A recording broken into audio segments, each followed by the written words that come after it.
So episode 45, the absolute masterpiece, Flaming Moers. Flaming Moers. Flaming Moers, yeah. It's the sequel to Wuthering Heights. Apparently, Moe is short for Morris.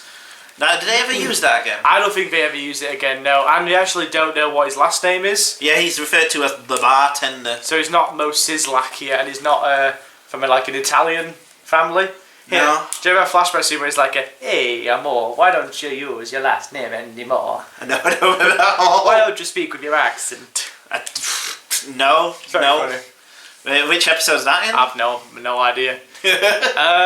So this is like the classic episode of the part of the season, the most memorable of the early episodes. Yeah. So Homer helps Moe save the ailing bar Moe's by sharing with him a recipe for a drink he kind of came up with, which is like cough syrup, a mixture of liquors, and he set it on fire, called a Flaming Homer. Yeah. Moe steals the idea and turns it into his own and becomes very successful off of it. Yeah. He's got a huge bar now, like loads of people visiting it. He's got offers from drinks company for millions. Aerosmith seem to play regularly every single night. And Homer's left completely just in the dark and in the blue, and he's Yeah. They've actually reused this premise, I think twice after this one. Oh yeah. There's one where Moe goes back to bartending school, learns how to make cocktails and makes it into like a cocktail bar. Oh yeah. That one's not very good. Yeah. And I'm sure, I've not actually seen it, but I'm sure there's one where he turns it into a gay bar. I'm pretty sure there would be, yeah. I think there is. I've not seen that one because I haven't watched a lot of the later ones. If there isn't, then, leave a comment saying that I'm an uninformed boob. Idiot, yeah. But, I'm fairly sure there is. So it's a fairly good, elastic premise. But this is by far the best one. This episode's an absolute masterpiece from like beginning to end. Yeah. Great jokes, start to finish as well. Yeah.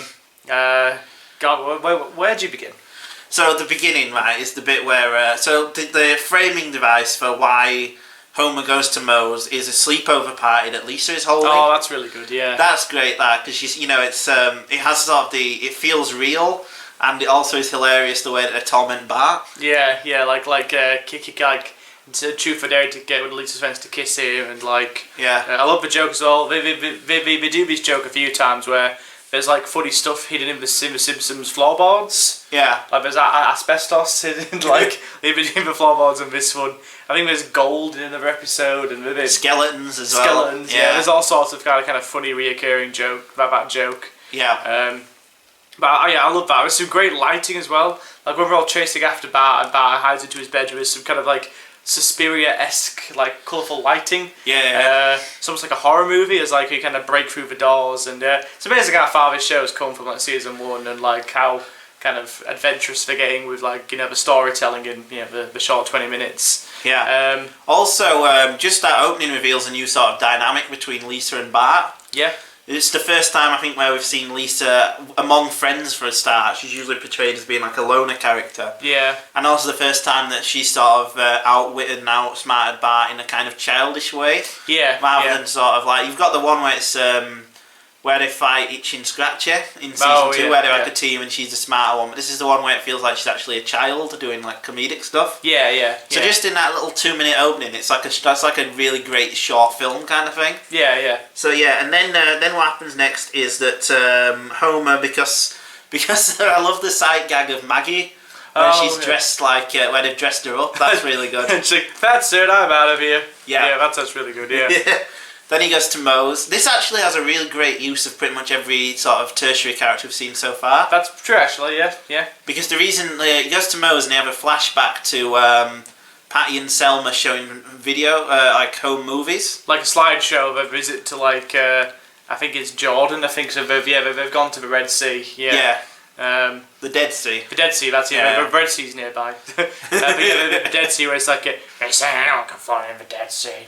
Except for Selma, she sunk right to the bottom. I think that's a good joke. And that awful bit where she has like her hairy legs on show. Oh yeah.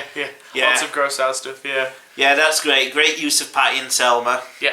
Brilliant. I love where it's a really clever, really great bit of like direction where Homer has his drink there, he sips it a few times, and then the cigarette ash falls on. Oh yeah, sets it on fire. Yeah, because you can sort of see where it's going, but it fits really well into the frame, like the whole like where he's put the drink. It's just really great direction in that scene. Yep.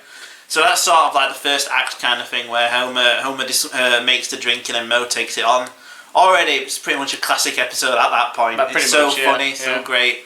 Use of all these characters so far. And then it really starts to take off when it starts to spoof Cheers. Yeah. Like the bartender joining, and then they do like a piss take of the song as well. Yeah. Like, I love that song. There's a place just round the block when you can drown your sorrows away at Flaming Moe's. Yeah. It's great, yeah. That's great. I love the title cards we do, kind of just like the show. I really like the... kind of almost like worn photographs. Yeah. I think that's really great drawings. Really cool. Yeah. And also this is kind of the first one where I suppose really there is quite you know like how with other celebrity cameos they were kind of like playing actual characters. Yeah. You know, so like Dustin Hoffman and Michael Jackson playing. Michael Jackson. Yeah. No, Michael Jackson as. Is someone who thinks he's Michael Jackson, isn't it? Yeah, but I think he's just referred to as Michael Jackson or until the very end. Until the very end. Name. Yeah. I don't know what it is. Who knows? Yeah. But yeah, I think this is one of the first ones where like it was kind of so definitely like celebrities on the show, which for people criticise the appearances of celebrities on The Simpsons quite a bit. Yeah.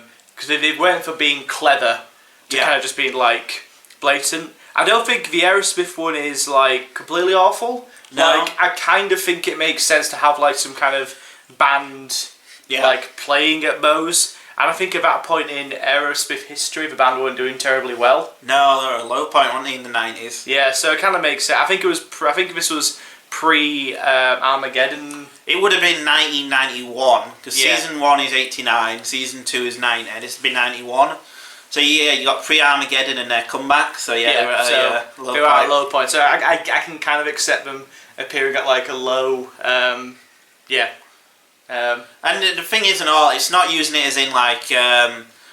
What's the main singer of Tyler? Steve Tyler. Steve Tyler, yeah. It's not him like the worst one would be like if he went, I'd have a Flaming Moe, and then Moe went, Steve Tyler! Oh my god, Steve Tyler from Aerosmith. Yeah, if that did it, that would have been lame. Like we were doing for Rock Camp episode where like, oh my god, it's Mick Jagger and Keith Richards. Yeah, but Aerosmith don't really do anything. That's why it's good in this. They're just it makes sense for them to have some kind of rock band playing there to show how what a big success it is. So having Aerosmith in there is okay with me. And I actually really like the caricature of Steven Tyler.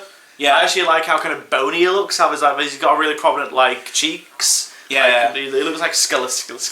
So I like that. I approve of the Aerosmith cameo. I heartily approve this cameo. And I love Homer's descent into madness. Yeah, he's going Moe. It starts out really slowly, where like he's hearing people saying Moe. Like, okay, you promised Moe money. Well, you know what they say. Moe work and Moe place. Moe. Great Stanley Kubrick reference as well. Oh yeah. Moe. But I just like how it keeps on building up because every now and then it's just like once in a while, and then they keep on saying it, and then he goes into Springfield and everyone's got the face of Moe. For some reason, I was minded of a kind of a funny joke in a shit episode of a later season episode where we do something similar, but. We're trying to get to Branson, Missouri. Oh yeah. But instead, Homer ends up in Bronson, Missouri, and everyone's got the face of Charles Bronson. Hey, buddy, you're in Branson, Missouri, not Branson, Missouri. Hey, baby, I want an ice cream. So this little kid has got Charles Bronson's face. It's so bizarre and weird. Yeah. But I was thinking, obviously, the Moe works a lot better because it's in a dream. Yeah. And it's really well done. Yeah. Like the actual animation of it's great. Hey, Homer. It's a lot like that bit being John Malkovich. When he goes into his own head. Yeah. I like it when he sees all the Moes like in the daffodils. I really like that. That's good. Yeah. Lots of great stuff in this one. Yeah. I actually like the way that Mrs. Krabappel's presented in this. I do. Yeah. Because it works so well with the character that will be developed later on. Like a manically depressed woman. Yeah, who was like after like a husband, really, or a man. Yeah. Well, I think it's for the time, innit? I think that's more what she's looking for, kind of thing. A bit of a good time. Yeah, but I mean, it works really well though, contrasted with like later on where can you spoil The Simpsons where she gets with Seymour?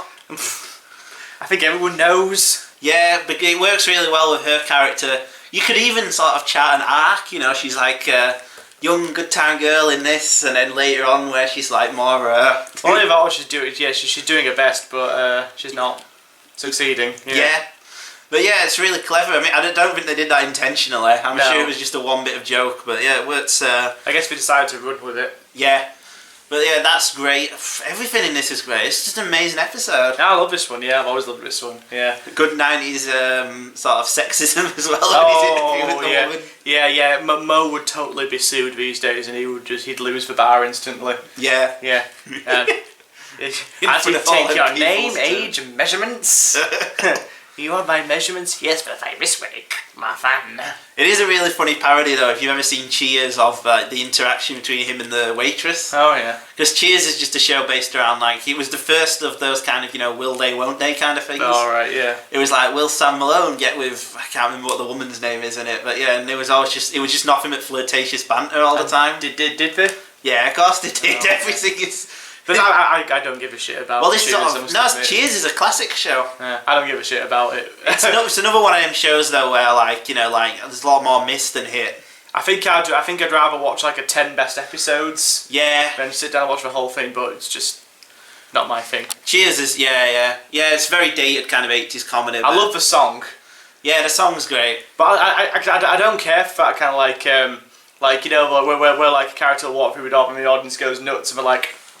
Yeah, well that's more like, yes, the mandated by the studio system kind of thing. It's not really, that's my thing with kind of live action American sitcoms, are kind of not like, it's not my style of comedy. I don't like that, I can't think of a single one I'd try and watch. It's really distracting. Yeah, I'm just like, ooh, it's like you're just playing the audience and like, I prefer British sitcoms so it's a bit more understated and more sarcastic. Yeah. But it's just me. That said, I love American animated sitcoms. Yeah. So, you know. And they've gotten better now and all. You've got loads of classic ones now that don't use that. Where's the difference between like single camera to multi-camera? Well, it's evolved. Or the other way around? It's evolved, hasn't it? Yeah. It's changed. I mean, like, I probably overall prefer shows without the laugh track. Yeah. But sometimes it can work really well. I don't think the laugh track ever works well. I disagree because like on something like Red Dwarf, that was filmed in front of a live audience. Yeah. But they don't like play, oh, here's Lister. Like when they have an audience reaction, like they play up the joke. Yeah. And they keep the joke going and it gets funnier and funnier because they're feeding off the audience's laughter. I suppose that's so, because I'd forgotten it, so I suppose it's not even noticed. That's really. It, yeah. So it's really noticeable in Red Dwarf season 7, for example, when they didn't film it in front of a live audience, and the timing's really awkward. But yeah, you put it in front of a live studio audience, then they're reacting to the jokes. Yeah. But there was never any scene where like they walk into the bar, oh, hey Lister, and everyone's cheering and clapping, and it's just awful. But that was our digression. Yeah, I've no interest in Cheers whatsoever, besides from watching the best episodes. That's fine. Well, that's what it's doing a parody of. I've not watched them all. You'd have to be crazy to watch all like 250 episodes now. Yeah. But anyway, so Flaming Moe's, what an episode. Well, it's a 10 out of 10. Yeah, I think it's got amazing interaction and all. Like you really get a sense of like how Moe and Homer are sort of like codependent kind of friends. Yeah. Like Homer goes obviously to the bar because he's depressed with his home life and stuff. So there's like a really warm kind of nice interaction between them. Yeah. I think the character of Moe is like abused a lot later on because they just like there's weird ones like where he tries to kill himself. Oh yeah. Like there's one where there's a Christmas. There's one like he hangs out with Maggie a lot. Yeah. That's odd. But there's a later on where they do a joke. Oh, it's so funny. It's like a Christmas one, and he's gonna kill himself, right? They put his head in an oven, but the oven won't light. Oh yeah. That's so funny. But yeah, like I think that they go too far with that kind of thing, or just make him like like a really despicable, awful character. Yeah. But he really works in this. He's not like a cartoon of him. He's just like a pathetic bartender. Yeah. But yeah, it's easily a 10. Do you think it's the best episode so far? Top 5. Yeah. I'll use the number 1. I don't think it's as good as the one where Krusty's father's there. That's the best one it's so not far. Like it's not that level. Yeah. But it's top 5, I think. Yeah, definitely top 5. Really, just There's a reason this one's a classic. Everybody knows. Yeah, exactly. I agree. It's funny. It's warm. It uses everything well. Just 10 out of 10 classic.